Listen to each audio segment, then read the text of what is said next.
Donald Trump,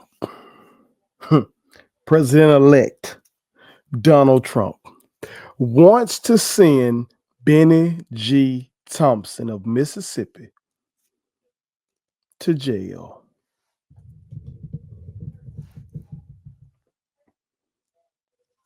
Wants to send him to jail. That's the type of shit we on right now. That's what this country is on right now. Let's talk about this, y'all, briefly. Y'all better pay attention. Y'all better pay attention. Let's talk about it. Before we do, make sure you hit that subscribe button. I am your homeboy first, and this is the realest, most entertaining show in the game. Put it on something. Again, hit that subscribe button, hit that like button, hit that share button, and put all your people on it. Look at y'all. I know Jack State University just won a Black National Championship. I know that. I know we happy. I know we happy. Okay? Some real shit going on. Some real shit going on. Donald Trump recently had his first interview since the election. Sat down with Kristen Welker of NBC News. Check that shit out if you haven't seen it. A wild 1 hour full of a bunch of bullshit. But one thing that he said that I know he believes in his heart is that everybody who served on that January 6th committee should be put in jail. He believes that. He wants to see that. Now, she asked him if he was going to direct his FBI director to or attorney general, I'm sorry. She asked him if he was going to direct his attorney general to go after them, and he acted like he was going to stay out of it and everything like that, but that she ought to look into it. But he said everybody should go to jail. Now, she was pressing him on Liz Cheney. See, like big media, Liz Cheney is more famous than Bennie G because Liz Cheney is, the daughter of former Vice President Dick Cheney, who's one of the most powerful vice presidents in our country's history. As I've taught y'all here before, if you've listened to me for real, the vice presidency has not been very consequential in the history of the country. However, under George W. Bush, that motherfucker Dick Cheney had a lot of sway. You know what I'm talking about? George W. Bush is really like an empty vessel type of motherfucker, former frat boy type son bitch. And Dick Cheney was really one of these government movers and shakers. You know what I'm saying? So Liz Cheney got a lot of name reco based off her pops. While Bennie G, even though he's been in Congress damn near my whole life, he doesn't have that kind of, same kind of juice in big media that Liz Cheney has. But Bennie G was the motherfucking chairman of the January 6th committee. Don't get shit twisted. Bennie G was the chairman. Now, I've met Congressman Thompson several times. Now, my mother met him. My mother was very proud of the fact that she invited him to speak at the schools that she taught at, and Holy Child Jesus School in Canton, Mississippi, Canton High School. And I did the same. When I was at William Sullivan High School, and that was formerly in Durant, Mississippi, one of my youngins didn't believe that I can get Bennie G. Thompson to come to our school. He thought nobody cared about our school. Initially the thought was we couldn't get President Obama to come there. And I was like, yeah, that would be tough because this is a country of, at that time, probably 310 million people or something, whatever it was. And I was like, yeah, that'd be tough, but I guarantee you I can get our representative here. And Congressman Thompson came, endorsed our school, told us whatever y'all want, put it on paper. My kids didn't put it on paper, though. They waited on me to do that. And I told them, y'all better Put it on paper. He came back, spoke at the graduation, told them that consolidation of the schools was coming, and it did come. The last time I saw Congressman Thompson was on a lick, I was on in the consulting business. I saw him up in the Delta at South Delta High School. Well, actually, it was operating. It's supposed to be in Rolling Fork, but very, very, very tragic tornado had ripped through there and fucked up their shit so much so that President Biden came through there. So they had to move to the middle school that was within the county. And he came up there as a part of the initiative to get some laptops up there. So I spoke to the congressman and I, told him thank you for his courage on the January 6th committee. Because I knew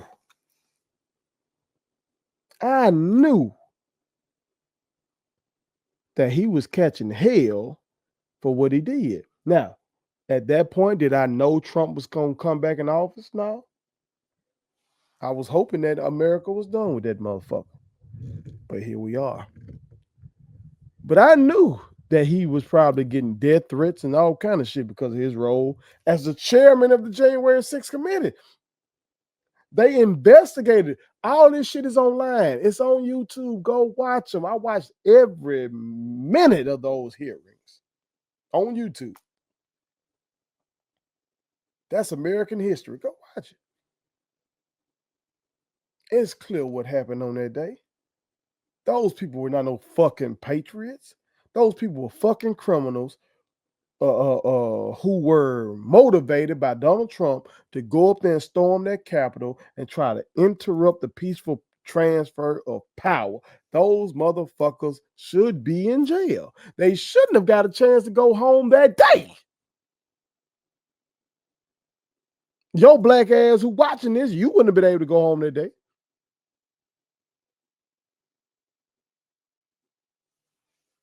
Shit. So this shouldn't be controversial, but it's Trump. And so Congressman Thompson has to take this threat seriously. Because that bastard got the Supreme Court on lock. Got Congress on lock.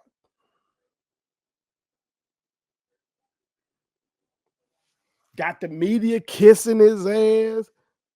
Joe Scarborough and Mika Scarborough, I guess. Mika Brzezinski, I guess.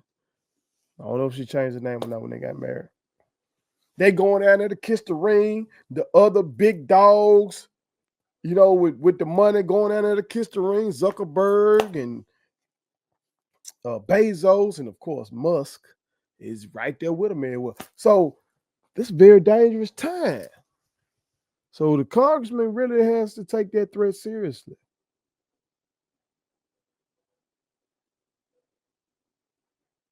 And we all do.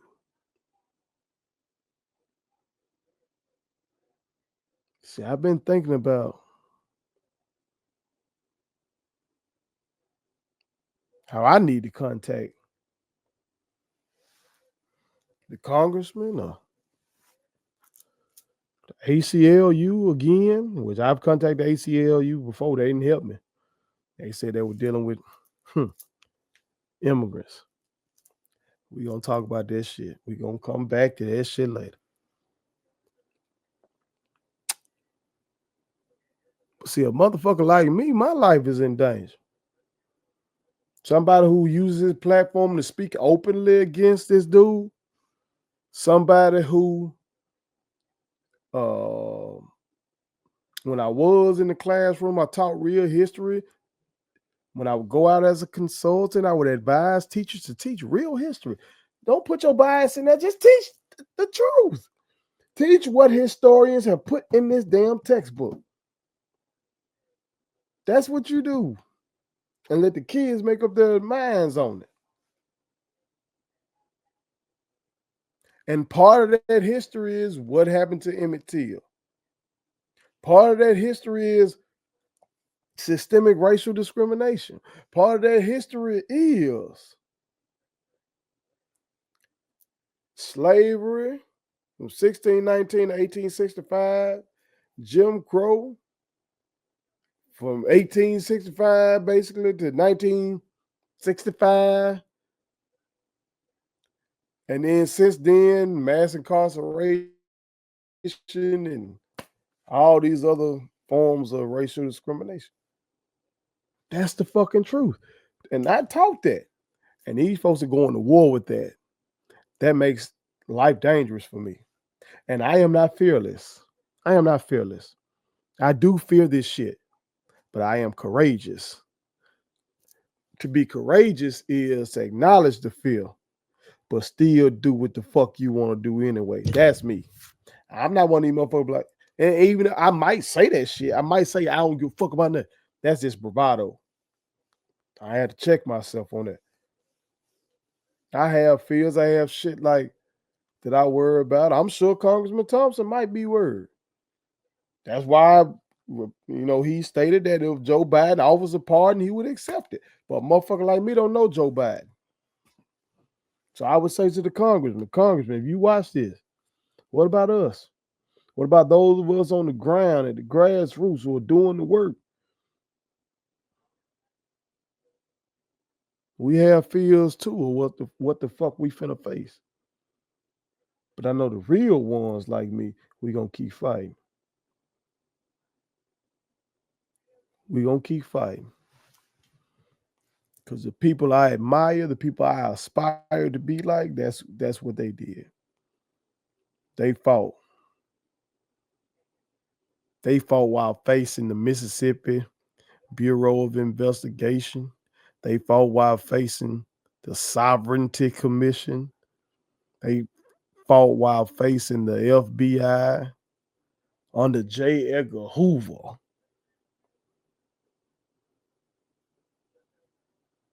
If they can do that, I can do this. But that don't mean that I don't worry about it. And I'm quite sure the congressman feels that same way. So, Congressman, we are with you, brother.